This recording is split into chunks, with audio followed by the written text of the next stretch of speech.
போறோம் அப்படின்னா வெந்தய குழம்பு, அதாவது வெந்தய புளி குழம்பு அப்படின்னு சொல்லுவாங்க இல்லையா, அந்த குழம்பு தான் நாம பார்க்க போறோம். அதுக்கு என்ன செய்யலாம் முதல்ல அப்படின்னா, இந்த மாதிரி வெங்காயம் தோல் உரிச்சு முழுசா சேர்த்துக்கலாம். குக்கர்ல ஒரு விசில் விட்டுலாம். இதை பச்சை மிளகாய் சேர்த்துக்கலாம் கூடவே. அப்புறம் 6-7 பூண்டு சேர்த்துக்கலாம். தக்காளி சேர்த்துக்கலாம். இது தக்காளி வெங்காயம் நம்ம முழுசா சேர்த்துருக்கோம். இதுல பூண்டு சேர்த்துருக்கோம், பச்சை மிளகாய் சேர்த்துருக்கோம். இதுல இப்போ கல் உப்பு சேர்த்துடலாம். இதுல இப்போ கல் உப்பு சேர்த்து இதுல கொஞ்சம் தண்ணி ஊற்றி இதை வேக வச்சிடலாம். இதுல இப்போ நம்ம தண்ணி ஊற்றி இதை ஒரு விசில் விட்டுடலாம். இப்போ வெந்தய குழம்புக்கு நாம கொஞ்சம் வெந்தயத்தை பொரிச்சு எடுத்துக்கலாம். இந்த வெந்தயத்துல லேசா நம்ம எண்ணெய் ஊற்றிருக்கோம். எண்ணெய் ஊற்றி இது நல்லா பொரியட்டும். இது நல்லா பொரியும் போது கொஞ்சமா இந்த வெந்தயத்துல ஒரு கால்வாசி கடுகு சேர்த்துக்கலாம். கடுகுல கால்வாசி மிளகு சேர்த்துக்கலாம். கொஞ்சமா ஜீரகம் சேர்த்துக்கலாம். இப்போ நல்லா வறுத்துக்கலாம். பொது நேரமா வறுத்துக்கலாம். இதை நல்லா வறுக்கணும். நல்லா கமகமன்னு வாசனை வர வரைக்கும் இதை வறுக்கணும். இதை வறுத்து வச்சுக்கலாம். அந்த குழம்புக்கு இதுதான் ஒரு மீனானதா இருக்கும். இது நல்லா வறுபடுது பார்த்தீங்களா? இந்த ஸ்டேஜில் நம்ம கொஞ்சமாக கருவேப்பிலை போட்டுக்கலாம்.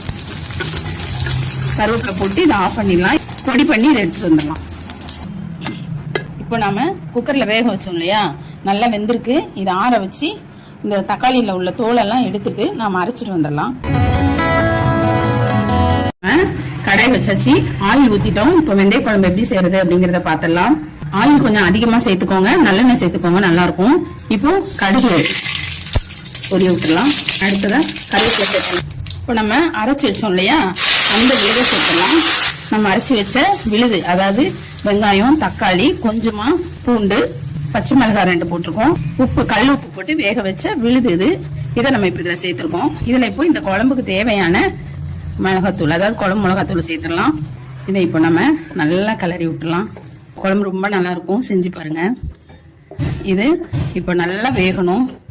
கொஞ்சமான பதத்துக்கு இது வரும்போது இந்த ஸ்டேஜ்ல நம்ம நுணுக்கி வச்சோம் இல்லையா வெந்தயம், அதெல்லாம் அது கலந்துடலாம்.